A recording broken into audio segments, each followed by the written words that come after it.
కంసుడికిప్పుడు పగలు నిద్రలేదు, రాత్రి కలతలేదు.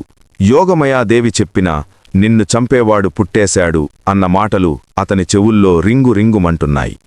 ఆ భయం అతన్ని ఒక పిచ్చివాడిలా మార్చేసింది.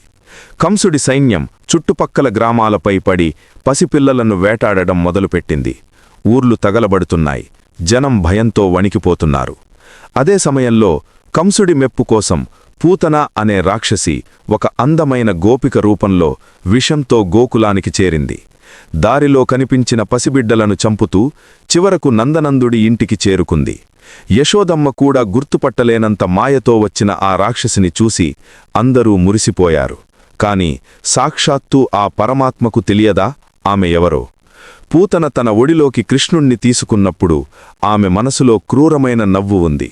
కాని కృష్ణుడు ఆమెను చూసి చిరునవ్వు నవ్వుతున్నాడు.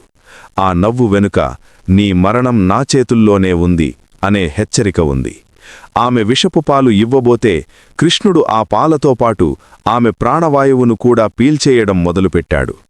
పూతన విషానికి కృష్ణుడు బలైపోయాడా, లేక చిన్న శ్రీకృష్ణుడు తన దివ్యశక్తితో ఆమె గర్వాన్ని అణచివేశాడా? ఇవన్నీ తెలుసుకోవాలంటే ఖచ్చితంగా నెక్స్ట్ ఎపిసోడ్ గురించి వెయిట్ చేయాల్సిందే.